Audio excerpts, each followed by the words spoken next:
오늘 우리에게 주시는 하나님의 말씀은 요나서 4장 1절부터 11절입니다.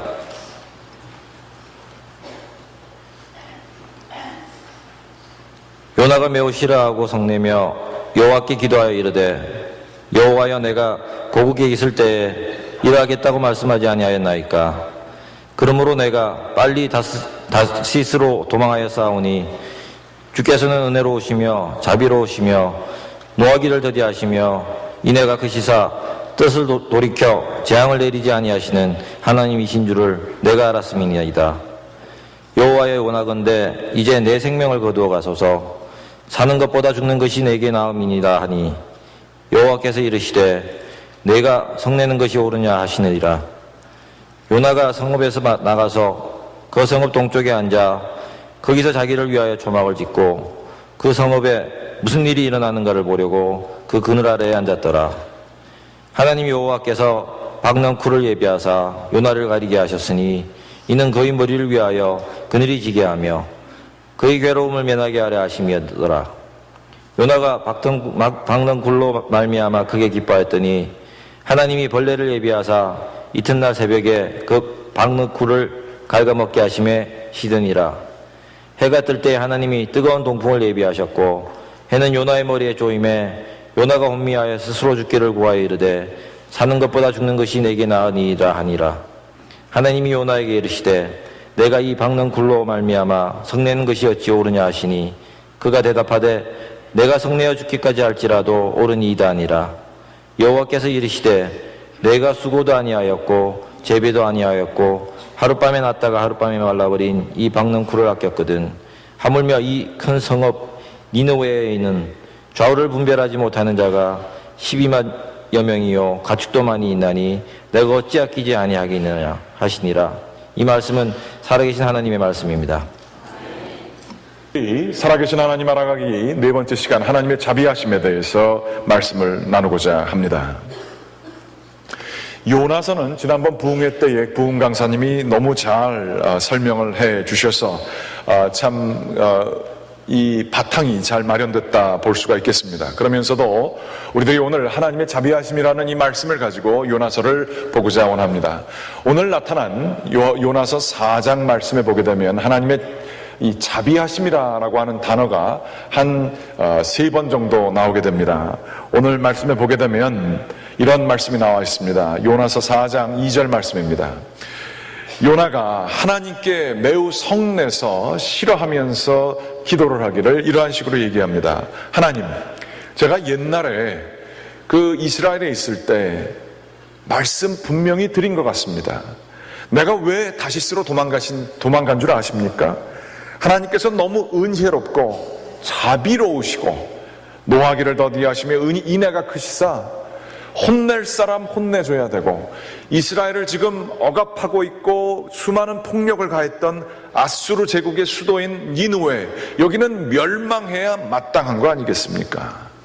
그런데 하나님께서 너무 사랑이 많고 자비가 많으셔서 뜻을 바꾸셔서 재앙을 내리시지 아니할 줄 내가 알지 않았습니까? 라고 하며 하나님께 따지는 이야기가 나옵니다.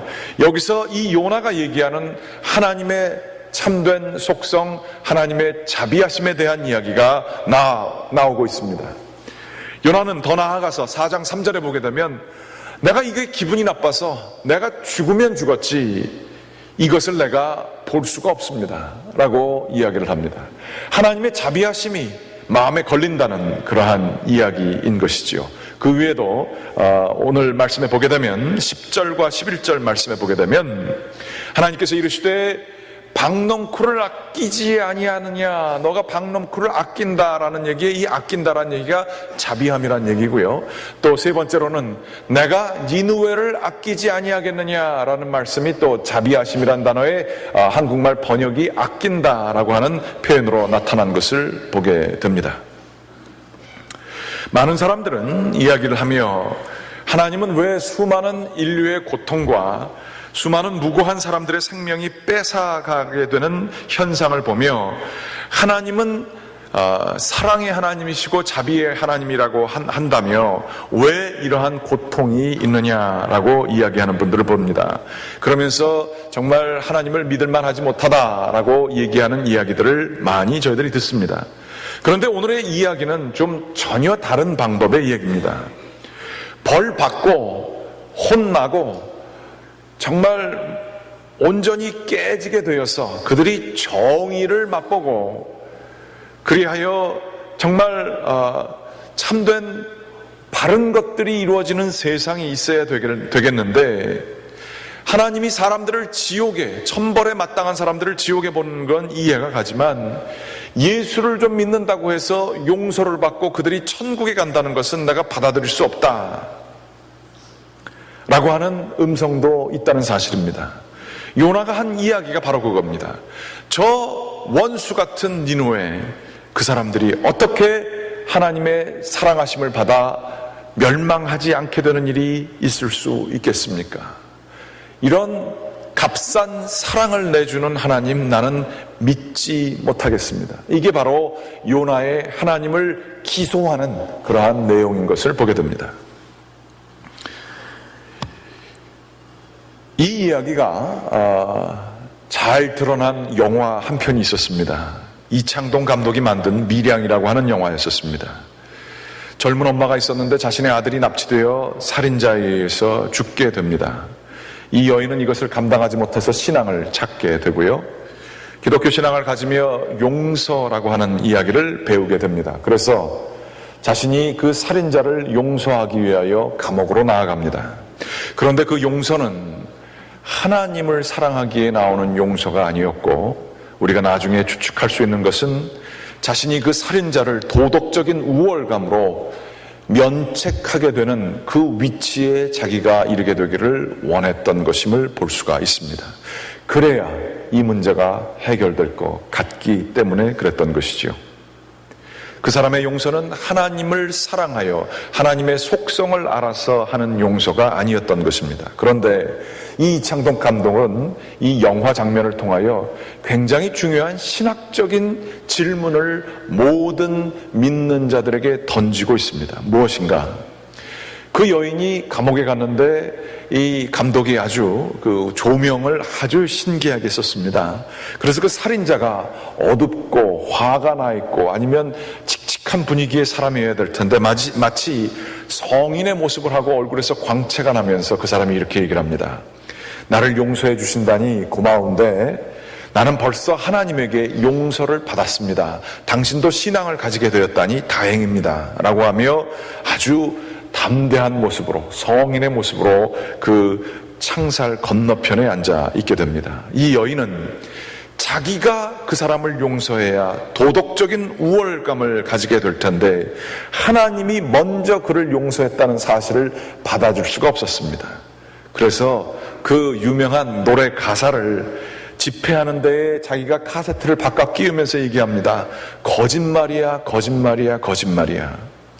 하나님을 불신하게 되는 이 여인의 그러한 몸부림이 이 영화의 핵심으로 나오게 되는 것입니다. 이 질문이 굉장히 심각한 요나의 질문과 아주 유일하다 못해 동일한 질문인 것입니다. 하나님의 자비하심이 너무 값쌉니다 라고 하는 얘기예요. 어떻게 죽어 마땅한 저 인간을 살려주실 수 있습니까? 나는 그것 때문에 차라리 죽는 게 낫겠습니다. 하나님을 내가 거부하겠습니다 라는 이야기입니다. 우리들도 이렇게 심각한 신학적인 도전을 하지는 않지만 우리 마음속에도 그런 게 있습니다. 내 마음에 들지 않는 사람들, 저 사람이 벌을 받으면 하나님이 정의를 행하셨군 이런 마음이 듭니다. 자격이 없는데 잘 나가는 것과 같은 사람이 어느 날 갑자기 망하게 되면 속이 시원한 마음도 들고 그렇습니다. 얼마나 마음이 못됐는지 모릅니다. 사랑 얘기 교회에서 많이 하지만 정말로 깊은 하나님의 자비하심의 사랑이라기보다는 내가 생각하는 정의의 개념이 이루어질 것을 원합니다.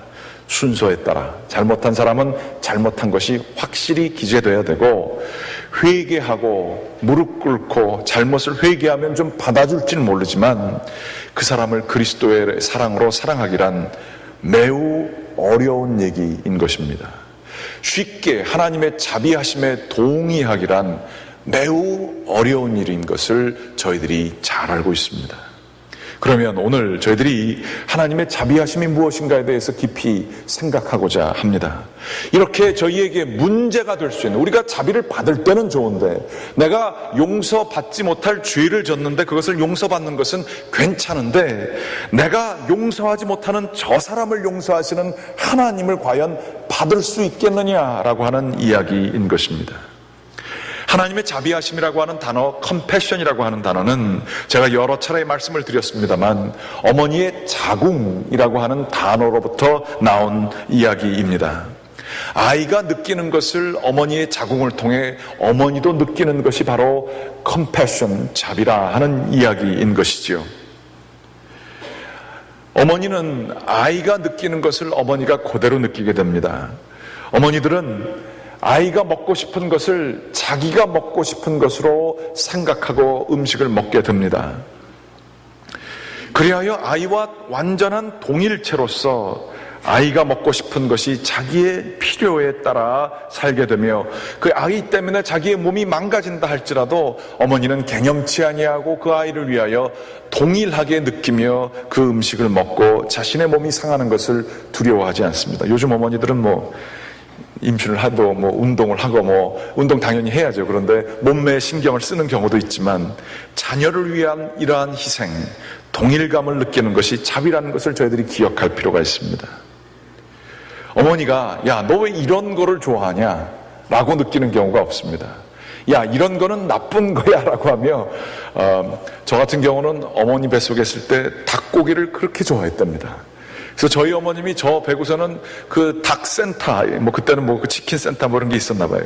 그런 데를 그냥 지나가시지를 못했다 그럽니다. 그 전에도 그 이후에도 그런 적이 없는데 저 배고 그랬다는 거예요. 제가 굉장히 닭고기를 좋아합니다. 모든 고기를 좋아하지만 그게 어머니한테 전해져서 그렇게 된 거예요. 어머니는 그거에 대해서 너 왜 닭만 좋아하냐?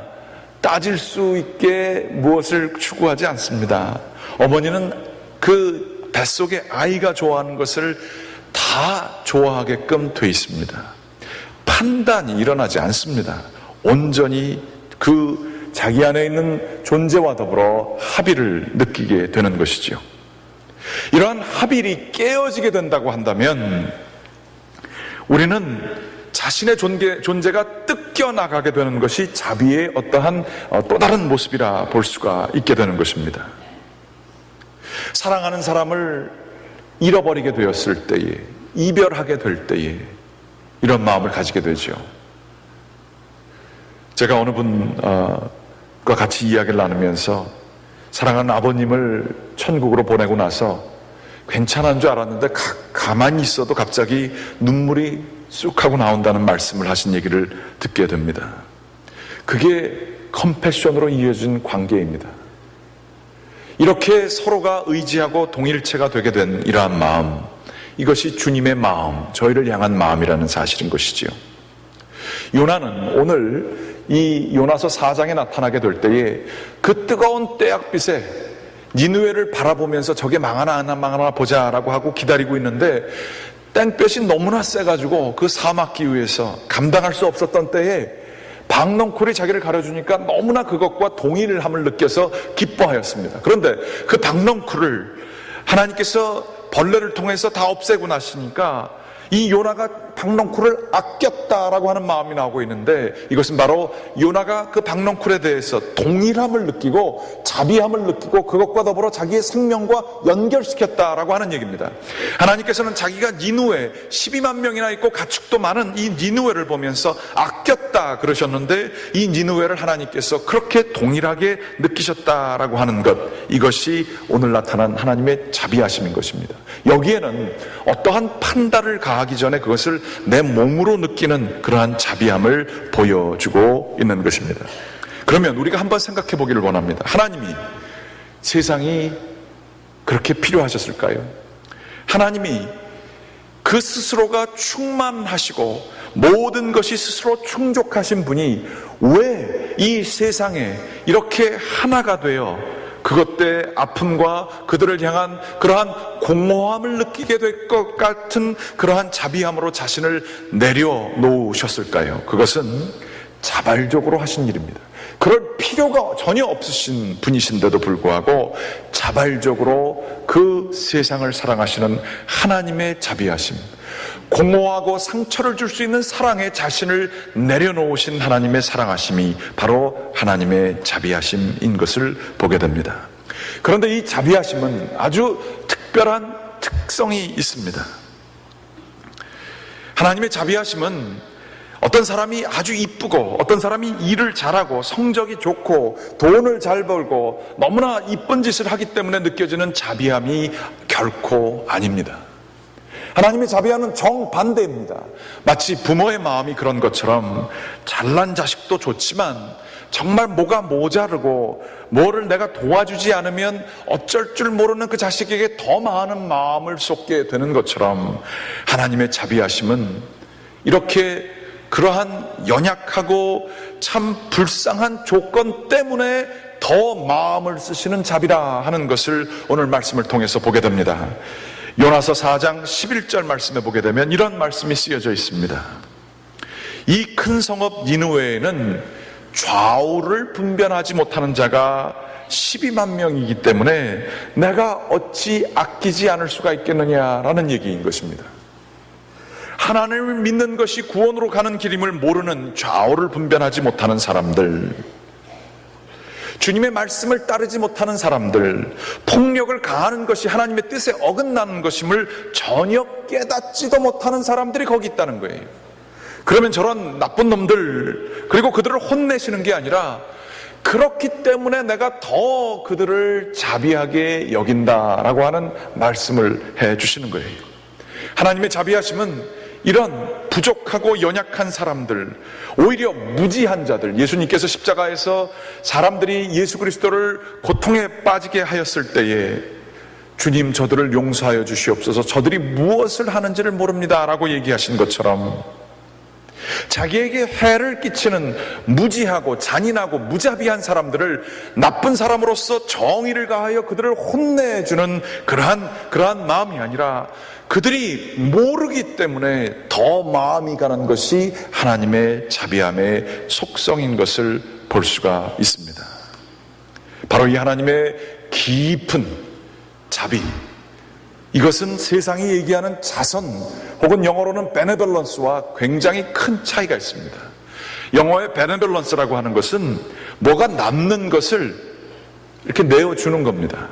나한테 큰 그 사람을 내가 좋아하지 않아도, 그 사람과 동일하게 느끼지 않아도 그저 남는 것을 베푸는 benevolence, 이거는 아무에게나 행할 수 있고 나에게 큰 피해가 오지 않습니다.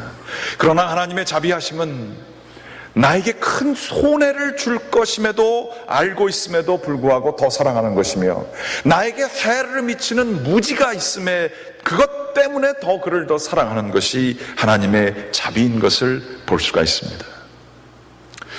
아까 영화가 나와서 하는 얘기인데요, 저희들이 영화는 영화로 대답을 해야 될 것 같습니다. 오늘 제가 일부 예배 때는 하지 않은 내용인데 이 1부와 2부 사이에 하나님께서 특별히 이렇게 마음을 주셔서 이 영화 소개를 하고자 합니다.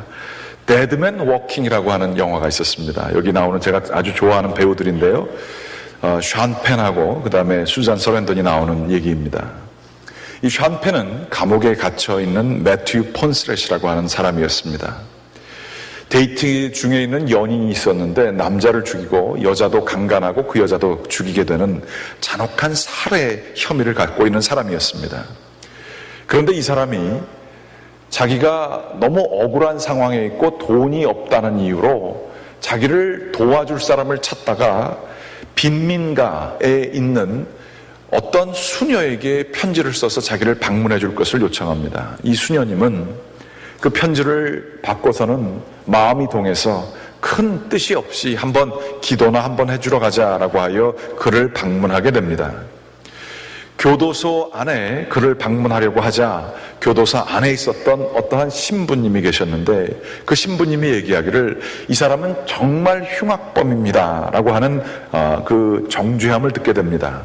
분명히 10중 8구 이용해 먹을 셈이니 마음을 단단히 하라고 이야기를 합니다. 특별히 이 남자는 여자를 한참 동안 보지 못했기 때문에 수녀님 조심해야 됩니다 라고 하는 경고 메시지까지 주게 되는 것입니다.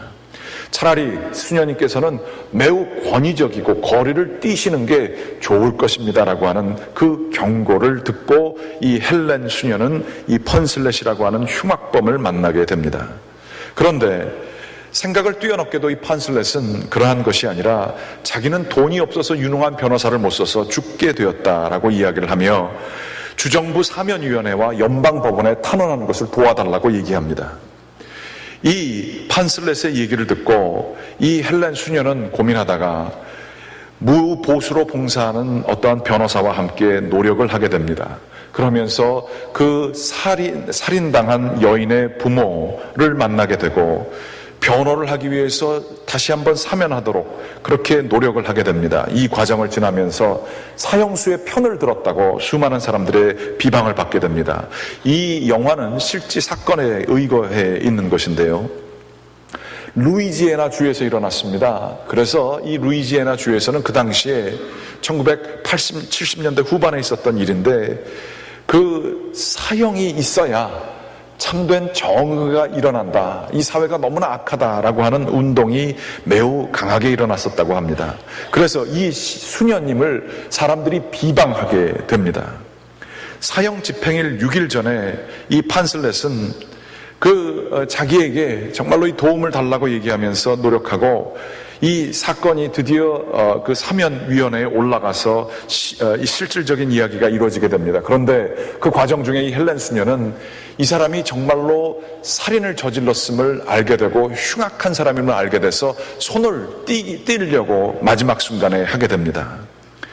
그래서 그 사람을 찾아가지 않던 중에 이 펀슬렛인 사람이 마지막으로 6일 남았는데 당신이 나를 멀리하는 건 이해하지만 나의 영적인 안내자가 될 것을 요청을 합니다. 수많은 사람들은 피켓을 들고 사형을 지지하는 시민들이 눈에는 눈, 이에는 이라고 하는 구약의 말씀을 가지고 헬렌 수녀를 비난합니다. 그 비난에도 불구하고 이 헬렌 수녀는 자비한 마음을 가지고 흉악한 죄인이지만 그의 곁에 6일 동안 같이 있어줄 것을 약속합니다. 보통 영화가 이렇게 되면 결론이 한 3가지 정도로 생각해 볼 수가 있습니다. 첫째는 마지막 순간에 이 죄인이 무죄가 돼서 방면이 되게 되는 아주 해피엔딩이 되거나, 둘째는 수녀와 흉악범이 사랑에 빠져서 서로 도망가거나, 셋째는 천편일률적인 종교 영화에서 그런 것처럼 이 사람이 갑자기 개종하여서 무죄인데도 불구하고 죽음을 당당하게 맞이하거나, 뭐 이 정도의 결론이 날 수 있을 것입니다. 그런데 이 영화는 좀 달랐습니다. 마지막 끝에까지 이 사람은 자기의 무죄를 믿고 강하게 나갔습니다.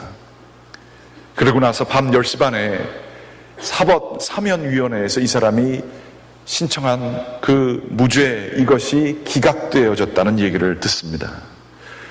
이제는 소망 없이 죽어야 되는 순간에 놓여지게 된 것입니다. 그런데 이 죄인된 이 션펜 펀슬렛이라고 하는 죄인이 죽음을 마지막 앞에 두고 고해성사를 하듯이 지나가는 얘기로 이 수녀님에게 얘기를 합니다.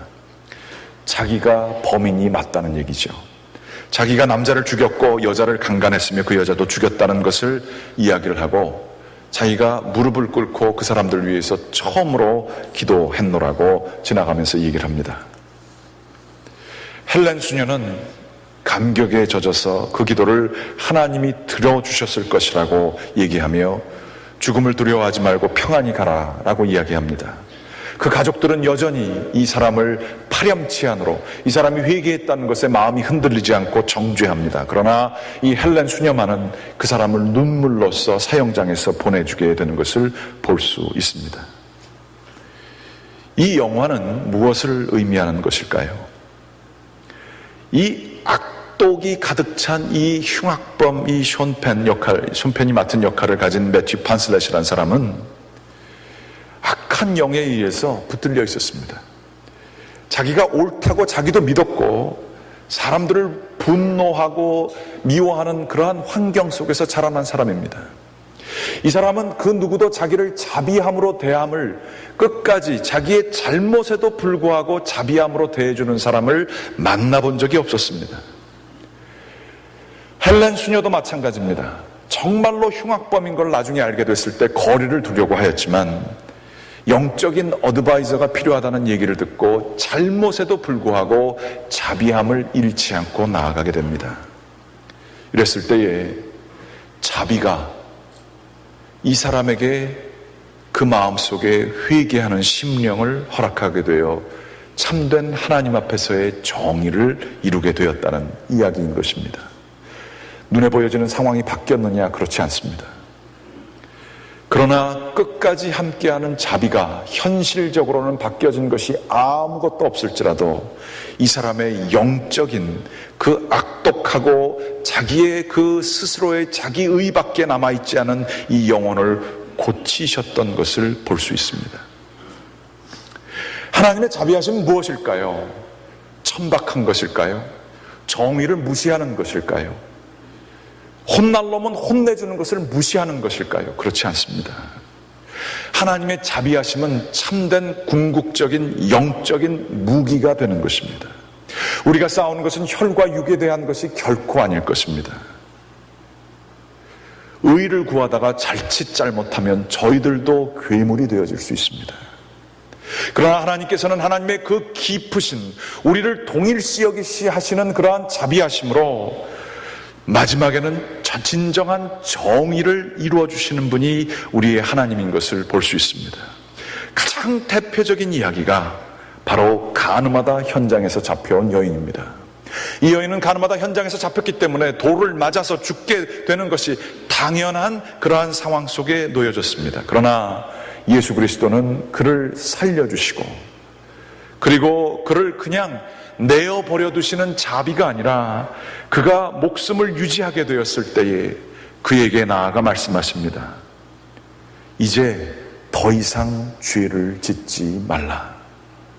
주님의 자비는 참된 정의를 힘으로써가 아니라 자비하심으로 새롭게 이루시는 것을 볼 수가 있습니다.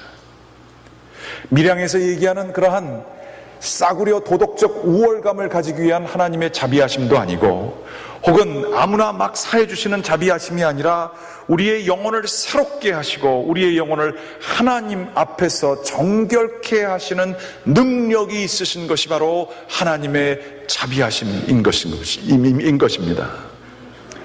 기억할 필요가 있습니다. 2000년 전에 예수 그리스도가 십자가에서 우리의 죄를 위해서 돌아가셨다는 얘기, 이게 우리 가슴에 울려집니까? 성령의 도우심 없이는 가슴에 전혀 울려지지 않는 얘기인 것입니다.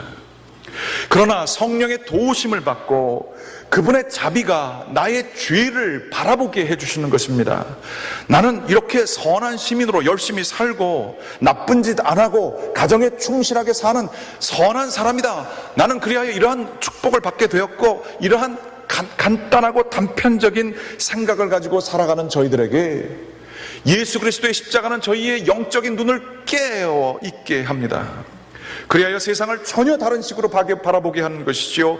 영안이 열리게 도와주시면서 2000년 전에 내가 죄인인지도 전혀 깨닫지 못하고 내 의만 가지고 살았던 내 모습이 죄덩어리였구나라는 것을 깨닫게 하시며 그분의 자비와 긍휼이 나를 새롭게 하는 나의 마음을 열어주고 그전에는 가지지 못했던 마음으로 나와 전혀 상관없는 사람들을 긍휼하게 여길 수 있는 하나님의 사랑의 마음을 부어주시는 능력이 바로 십자가의 하나님의 자비하심의 능력인 것을 우리가 알지 않습니까?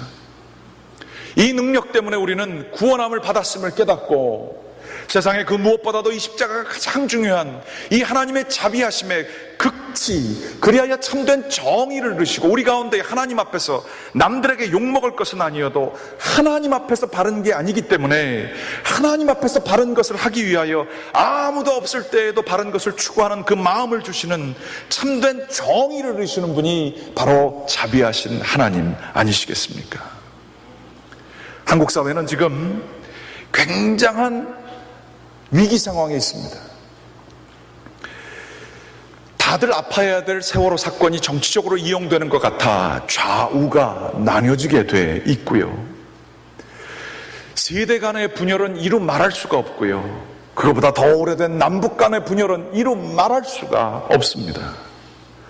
여기에 참된 희망을 줘야 될 교회들은 돈이라고 하는 것에, 성공이라고 하는 것에, 권위에 빠져 있고요. 희망을 줄 것이 아무것도 없었습니다. 그래서 천주교회 교황 되시는 프란치스코 교황이 와서 사람들을 만져줄 때에 영원히 갈급해했던 한국 민족들은 거기에 반응하게 된 것입니다. 제가 토요일 날도 얘기했습니다만 천주교는 괜찮은가요? 개신교 건물이 돈 쓰는 것 같으세요? 그거에 몇 배, 몇십 배를 쓴 것이 캐톨릭 천주교 성당입니다. 천주교 사제님들은 뭐 위대하신가요? 위대하신 분들 계시지만 거기에도 뭐 이루 말할 수 없는 정치가 들어가 있고 말할 수 없는 비리가 있습니다. 종교 제도화되면 그렇게 되지요. 그러나 그 개인의 삶, 프란치스코 교황이라고 하는 사람도 정치에 물들 수 있었고 그 사람도 정말로 그러한 힘에, 자기의 권력에 노출되어졌지만 끝까지 싸우며 본질을 붙들려고 노력하는 그 사람 속에서 우리는 희망을 봅니다. 그런데 우리가 조심해야 될 것은 그 사람을 성인의 입장으로, 그 사람을 높은 곳에 높이 하는 일들은 없어야 할 것입니다. 우상화하는 일은 없어야 될 것입니다. 그분이 가져다 놓은 희망의 근거는 그분이 아니라 그분을 그렇게 만드셨던 예수 그리스도의 자비하심이 그 가운데 보여지기 때문에 그런 것입니다. 예수 그리스도의 자비하심이 그분을 통하여 그 권력의 가장 높은 곳에 있는데도 불구하고 실천을 하는 그 사람의 그 영적인 전투가 귀하기 때문에 그런 것입니다. 토요일도 얘기했지만 그건 교황만 가지고 있나요? 그렇지 않습니다. 천주교도 마찬가지고 개신교회도 정말로 수많은 평신도들 가운데에도 교황보다 더 큰 영적인 전투를 일으키며 예수 그리스도의 자비하심의 본질을 붙들고자 하는 수많은 사람들이 있지 않습니까? 그 사람들을 존경해야 마땅하는 거 아니겠습니까? 그 사람들이 세상에 소망되는 것 아니겠습니까? 서로가 서로를 손가락질하며 비난하며 정의를 구하며 서로를 욕하고 서로가 망해가는 이 사회 속에 영적인 것이 소망이 없는 곳에 무엇이 참된 희망이 될 수 있습니까? 하나님의 자비하심만이 희망이 될 수 있습니다. 서로가 서로를 긍휼히 여기고 긍휼히 여기되 어느 정도까지 해서 저건 나쁜 놈이니까 그래서 긍휼을 끊어야겠다, 이게 아니라 끝까지 긍휼히 여기고 나의 옳고 그름을 버리고 요나가 가졌던 그 협소한 자기의 마음을 가지고 이 니느웨는 망해야 됩니다 라고 하는 그 마음이 아니라 그리스도의 마음으로 죄인인지도 모르고 자기 의에 있는 사람들까지도 품을 수 있는 것, 그 자비하심을 통하여 사회는 희망을 얻을 수 있게 될 것입니다. 한국 사회에 필요한 것은, 그리고 수많은 분열과 아픔을 겪고 있는 이민 한인 교회에 필요한 것은 정의가 아니라 하나님의 한량 없으신 자비하심인 것을 저희가 알아야 할 것입니다. 망해가는 니느웨를 바라보며 이 요나는 이건 망하나 두고 보자 라고 하는 이 요나의 모습에 반대되는 하나님의 참된 모습은 마태복음 23장 37절 38절 말씀에 나와 있습니다. 예루살렘이 이 악한 상황에 놓여져 있을 때에 예수님은 얘기하십니다. 예루살렘아 예루살렘아, 선지자들을 죽이고 내게 파송된 자들을 돌로 치는 자여, 암탉이 그 새끼를 날개 아래 모음같이. 이게 자비라고 하는 표현을 예수님이 이렇게 바꿔서 표현한 겁니다. 내가 내 자녀를 모으려 한 일이 몇 번이더냐, 그러나 너희가 원하지 아니하였도다. 예수님께서는 이 예루살렘 도시를 보시면서 울으셨습니다. 너희가 하나님을 모르는구나. 예수님께서는 그리하여 십자가를 지지 않을 수 없었던 것입니다.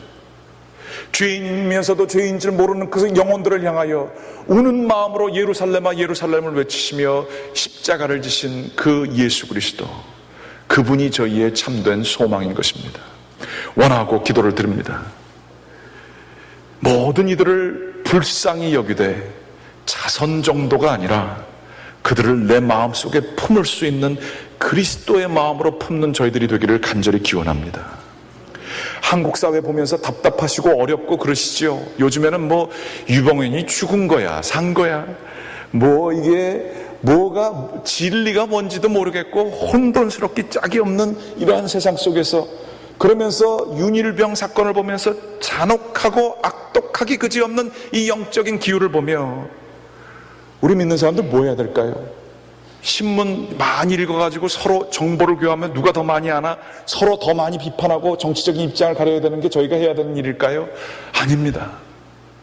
우리가 이 시대를 생각하며 하나님께서 광복을 통하여 이 나라를 우리에게 허락해 줬는데, 이 나라가 잘 나가다가 이제 영적으로 타락한 이 교회된 자들로서 하나님, 교회가 희망이 되어야 될 것이고 교회가 하나님의 자비하심을 드러내놓는 교회가 되어야 될 것인데 이러지 못했습니다.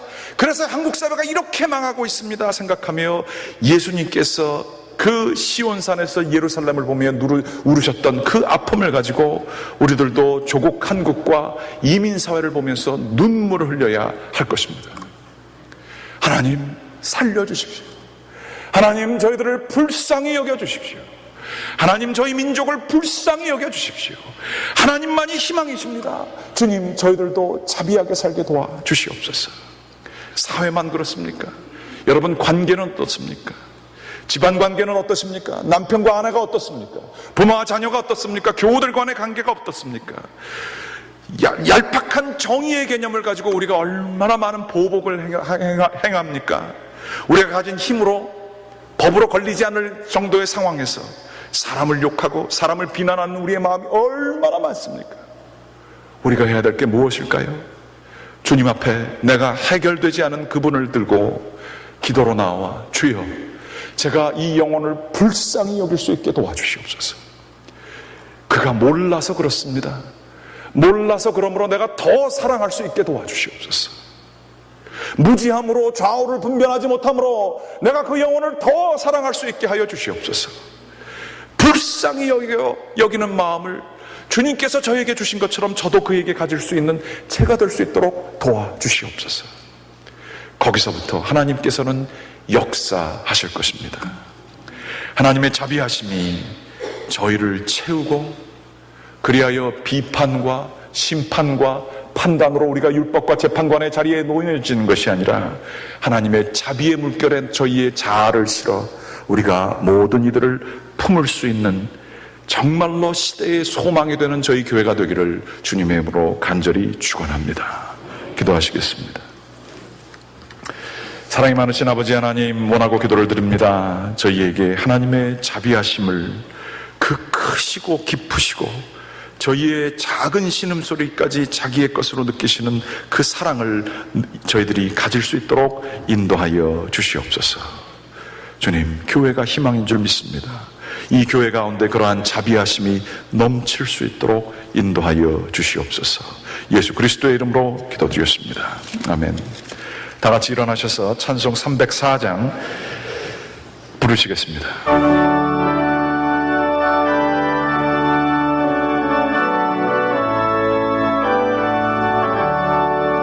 그 크신 하나님의 사랑 말로 다 영영 못하네. 저 높고 높은 별을 넘어 이 낮고 낮은 땅 위에 죄범한 영혼 구하려 그 아들 보내사 화목제물 삼으시고 죄 용서하셨네.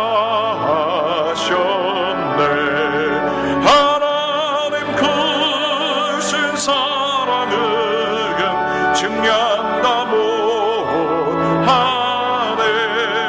영원히 변치 않는 사랑 성도여 찬양하세.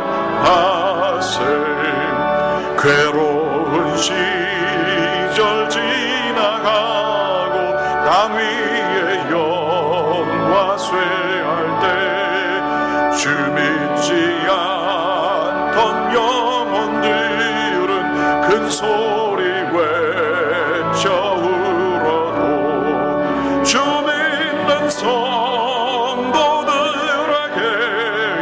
큰 사랑 베푸세. 삶 우리의 죄 사했으니 그네 잊을까 하나님 거신 사랑은 증량다 못하네 영원히 변치 않는 사랑 성도여 찬양하세 하늘을 두루마리 삼고 바다를 먹물 삼아도 한없는 하나님의 사랑 가기로 갈 수 없겠네 하나님의 크신 사랑 그 어찌 닿았을까 저 하늘 높이 쌓아도 채우지 못한 하나님 크신 사랑은 하나님 크신 사랑 증량다 못하네 증량다 못하네 영원히 변치 않는 사랑 성도여 찬양 하나님 크신 사랑은 하나님 크신 사랑은 증량다 못하네 영원히 변치 않는 사랑 성도여 찬양하세 자리에 앉으시겠습니다. 이제 정성껏 봉헌하실 때 바나바 더불어와 선교대의 봉헌송이 있겠습니다.